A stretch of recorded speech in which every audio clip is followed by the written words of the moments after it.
Mes deux conseils pronostics NBA du jour, c'est ce qu'on va voir dans cette émission, l'expert. Tu es passionné par les paris sportifs, tu souhaites augmenter tes revenus grâce à ta passion.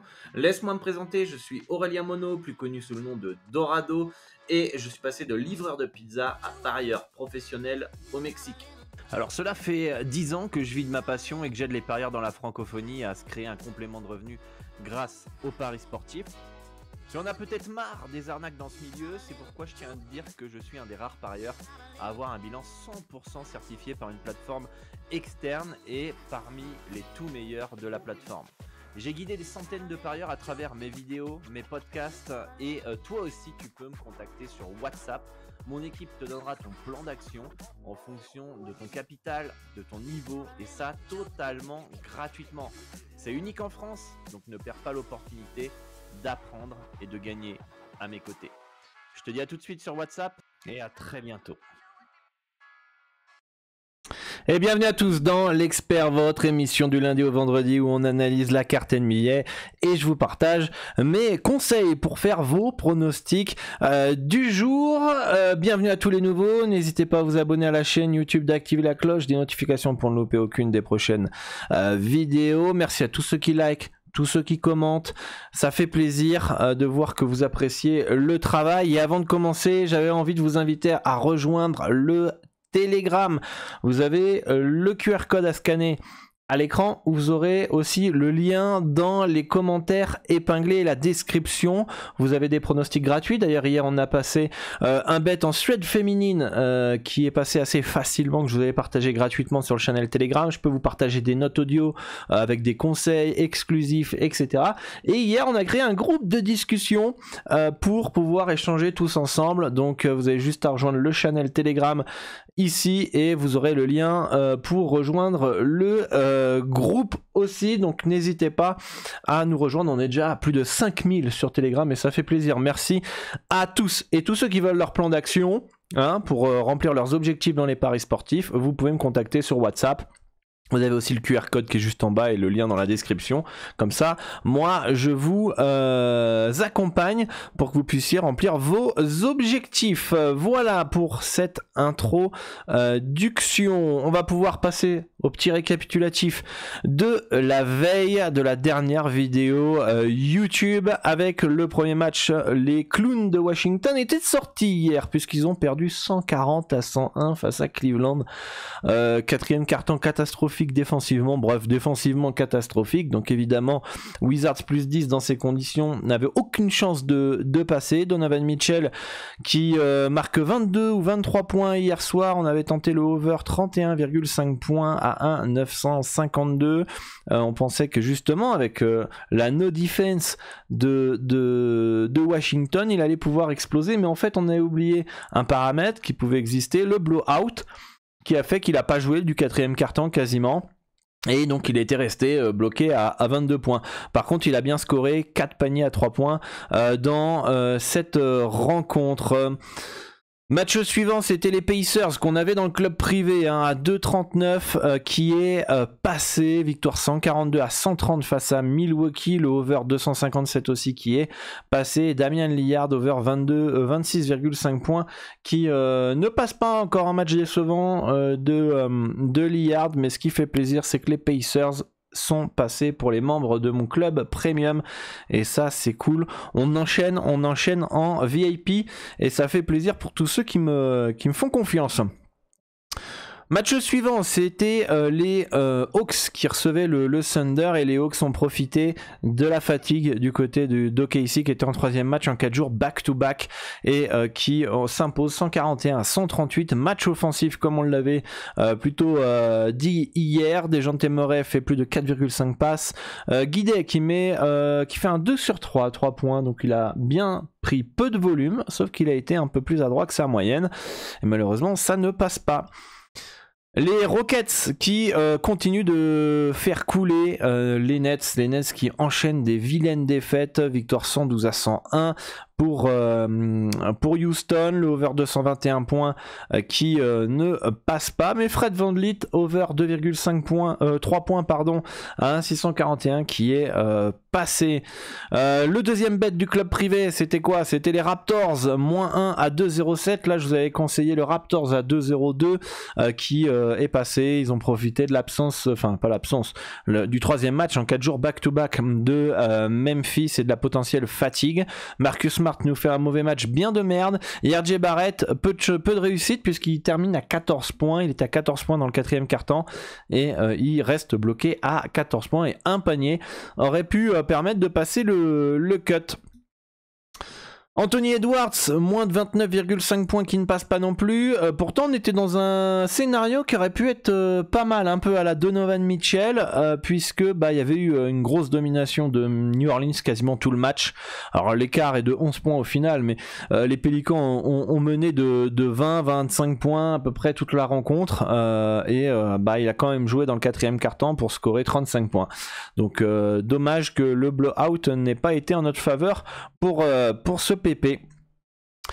Les Mavericks qui gagnent facilement face aux Blazers 126 à 97, donc le under 239 points était intéressant puisque je voyais pas forcément les Blazers capables de performer avec toutes les absences potentielles. Et Jeremy Grant over 20,5 points, je crois que c'est pas passé, il fait un mauvais match et on avait dit que ça pouvait être intéressant si Anthony Simons, Ayton jouait pas, finalement Simons a joué et tous ceux qui étaient incertains ont finalement joué hier soir. Les Bulls qui restent, qui perdent à New York 116 à 100 et donc le under 220,5 points qui passe du côté de cette rencontre. On attendait un match défensif avec moins de points, notamment avec l'arrivée de Jay Anunoby sur les Knicks qui a apporté de la défense, philosophie défensive de Thibodeau, les potentielles absences de Kobe Wright, plus Vucevic, plus Lavine. Voilà, le under qui pouvait être intéressant. Paul George over 2,5 panier à 3 points qui passe aussi, c'était une des meilleures confiances de la soirée, victoire 122-131 des Clippers, il met 3 points, bon bref je sais plus, mais en tout cas ça passe pour PG qui est un joueur les plus fiables à 3 points de cette équipe des Clippers. Lauri Markkanen avait tenté la grosse cote, le double-double à 3,29, alors il met bien plus de 10 points évidemment, ça c'était bien prévu, par contre il est à 7 rebonds malgré la prolongation, donc c'est dommage, irrégulier au rebond, pourtant en plus on est dans une configuration de score offensif, 154-48, énormément de points, donc énormément de tirs. Et en plus, il y a eu des prolongations. Donc franchement, je pense qu'il y avait vraiment la place pour qu'il fasse un double-double. Et malheureusement, bon, il a pris que 7 rebonds, trop loin du cercle, notre ami Markkanen. Le Heat de Miami qui s'impose à Los Angeles, 110 à 96. Le Heat plus 5,5 à 961 qui passe. C'était le troisième bet du club privé. 3 sur 3, 6 sur 6 dans le club privé en NBA depuis 2 nuits. Et ça fait plaisir. Et puis on a enchaîné avec tous les championnats que je vous partage sur le club privé. Je vous montre pas mon bilan certifié sur Bet2Invest, hein, mais ça monte et ça fait plaisir au plus grand bonheur de mes clients. Et le under 229 points à 1,917 qui est aussi passé grâce notamment à la mauvaise performance offensive des Lakers. Et enfin le dernier match, c'était un match qu'on avait suivi justement sur le groupe de discussion sur Telegram où vous étiez tous un peu debout à ce moment-là. Le gros match entre les Kings et les Orlando Magic, 138 à 135 après 2 prolongations entre les équipes. Fox under 3,5 panier à 3 points malgré 2 prolongations qui passent assez facilement. Il a fait 0 sur 5 ou 0 sur 6. Quelque chose comme ça. Voilà pour cette soirée NBA. Voilà, il y a eu des bons coups, il y a eu des coups un peu moins sentis dans cette émission. L'importance, c'est que les membres du club ont gagné de l'argent hier et continuent de gagner de l'argent et que je puisse continuer aussi à faire ces vidéos pour vous aider à faire vos pronostics. On va partir sur les matchs du jour, on en a que 2 aujourd'hui. On rappelle bien que je prends en référence les codes de PS 38 qui proposent les meilleures cotes et qui donc proposent plus de gains. Évidemment, quand vous pariez sur une cote 1,95 et vous mettez 100 €, vous allez gagner 95 € de bénéfices. Au lieu qu'une cote à 1,70 pour le même pronostic, 70 € de bénéfice, il y a 25 € de manque à gagner. Voilà, il n'y a pas besoin de faire bac plus 10 ou maths sup pour comprendre ça. Donc pariez bien sur les meilleurs codes si vous voulez gagner de l'argent à long terme dans les paris sportifs. C'est le seul bookmaker qui ne limite pas les parieurs gagnants. Et oui les amis, oui, Winamax, Unibet, BetClick, etc. Eh bien limite les parieurs gagnants. C'est qu'une fois que vous gagnez 1000, 1500 euros, hein, c'est pas beaucoup, hein. Hop, vous êtes bloqué à 10 euros de mise, 5 euros de mise, 1 euro de mise, etc. Et en fait, on vous dit bye bye, on veut que les perdants chez nous. Et ça, c'est bien connu via les différents reportages d'envoyés spécial, etc. Donc, certains sont surpris, mais si vous n'êtes pas limité sur les bookmakers, c'est que vous êtes leur vache à lait. Et n'en déplaise à l'ego de certains, mais il faut bien en prendre conscience. Et donc, du coup, vous avez besoin de vous former, d'apprendre, comprendre les rouages. Et parfois, c'est même pas forcément parce que vous ne gagnez pas parce que vous êtes mauvais, ou vous n'êtes pas bon, ou vous n'êtes pas compétent. Il y en a qui sont très compétents, qui ont une stratégie qui est rentable, etc. Mais c'est à cause des cotes qui sont trop faibles. Vous pariez sur des cotes trop faibles. Et donc du coup, si vous faisiez la même stratégie sur PS3838 avec des cotes à 1,95, vous pourriez gagner de l'argent. Des fois, c'est juste une question de cote. D'accord ? Donc voilà, et vous pouvez, si vous voulez avoir un compte, passer par Asian Connect, un des brokers les plus fiables au monde que je connais depuis plus de 10 ans. Retrait sécurisé, fiable, plateforme de confiance. Le lien est dans la description si vous voulez remplir le formulaire et vous inscrire. Je vous mets un petit tuto vidéo, je vous accompagne pas à pas. Le petit disclaimer qu'on rappelle, mais il y a des guignols qui ne lisent pas, qui n'écoutent pas et qui comprennent pas et qui... Voilà, je sais pas ce qu'ils font là, mais bref, le disclaimer, parier comporte des risques, ça sert à rien de venir pleurer et d'insulter dans les commentaires si vous avez perdu de l'argent, misez de l'argent que vous êtes prêt à perdre, on le rappelle, on le répète, mais il y a toujours des gens qui viennent pleurer le lendemain parce qu'ils ont perdu, etc., etc. Ils se forment pas, ils apprennent pas, ils écoutent pas, bah tant pis pour eux, vous êtes majeurs, grands et responsables, assumez vos responsabilités. À un moment, moi je peux rien faire pour vous, on va pas faire 100% de réussite ici. Ceux qui pensent que si tu fais pas 100% de réussite, t'es mauvais, vous avez rien compris au betting, vous pouvez faire du 10% de réussite, vous pouvez gagner de l'argent, tout dépend de la cote, de la probabilité, du value bet. Apprenez, formez-vous. Mais je sais que ceux qui écoutent cette émission régulièrement ont compris le message, mais il y en a d'autres qui ne l'ont pas compris. Bah, venez pleurer dans les commentaires, on va rigoler de votre situation parce que vous ne n'écoutez pas et vous n'appliquez pas les conseils, point barre. À un moment donné, on va pas être là, oh pauvre petite victime, etc., etc., t'as pas de chance, ah ouais c'est vrai, je suis un gros connard Dorado, c'est vrai que je t'ai donné un conseil et que t'as perdu, ah ouais c'est de ma faute. Non, on va chier, pardon, excusez-moi de l'expression, mais à un moment, il faut dire les choses, vous êtes grand. Et chacun est majeur et responsable et elle doit assumer ses responsabilités. Donc misez de l'argent que vous êtes prêt à perdre. Respectez bien la loi en vigueur dans votre pays évidemment. Et ce ne sont pas mes pronostics, ce sont mes avis. Il y en a encore qui pensent que je vais donner mes pronostics gratuitement alors que je suis un des parieurs les plus rentables en France. Ça peut faire melon quand c'est dit. Mais aujourd'hui, il n'y a pas grand monde sur internet qui peut s'afficher comme moi en me montrant mon visage, mon prénom, mon adresse, mon nom, etc. Qui en plus a un bilan 100% certifié sur Bet2Invest, qui montre qu'il gagne de l'argent, etc. Et forcément, quand vous êtes quelqu'un de compétent, il y a énormément de personnes qui souhaitent avoir tes pronostics en exclusivité et qui sont prêts à payer des personnes qui ont 100 000, 200 000 euros, 50 000 euros de capital et qui souhaitent investir et suivre tes pronostics, d'accord ? Donc, il faut bien comprendre qu'il y a des personnes qui me font confiance, qui payent pour mes pronostics, et évidemment, je ne peux pas les divulguer tous gratuitement sur YouTube. D'accord ? Moi, je peux aider ceux qui ont moins de moyens, gratuitement, à travers des avis, des opinions, des analyses, mais je ne peux pas tout donner gratuit. À un moment, une compétence, ça se paye. Il y a des gens qui sont prêts à payer. Si vous n'êtes pas prêt à payer, vous pouvez vous contenter des avis, c'est très bien aussi, mais il faut bien comprendre cela. Je sais qu'il y a beaucoup d'arnaques dans les paris sportifs, et certains peuvent mettre tout le monde dans le même panier, sauf qu'on n'est pas tous dans le même panier, et ceux qui sont vraiment honnêtes dans les paris sportifs, on se compte sur les doigts de la main, d'accord? Donc il faut bien comprendre ça, et aussi que j'ai pas 100% des informations au moment où je tourne la vidéo. Voilà, let's go les gars, maintenant ça c'est dit, on va pouvoir partir sur les matchs de la nuit, et si vous avez un contentieux les amis, je vous invite à me contacter sur WhatsApp, ou même d'aller sur le groupe de discussion, et venir discuter. Dans les commentaires, vous êtes caché derrière un pseudo, etc. Venez discuter, venez sur le groupe de discussion Telegram, on vient parler en tant qu'adulte et vous dites ce qui vous dérange. Et là, on va pouvoir discuter et échanger. Et sauf que le problème, c'est que les gens, laissent un petit commentaire, se cassent, et puis ils viennent pas derrière se montrer pour échanger et débattre. Pourquoi ? Parce qu'ils savent très bien que s'ils viennent sur le Telegram, ils viennent échanger, ils viennent dire quelque chose. Il y a 99% des gens qui savent que je suis sérieux depuis 10 ans, qui vont leur tomber dessus, et ils sont pas prêts à assumer le hate, la haine qui propage sur les réseaux sociaux. Ils sont pas prêts, eux, à accepter ce qu'ils font.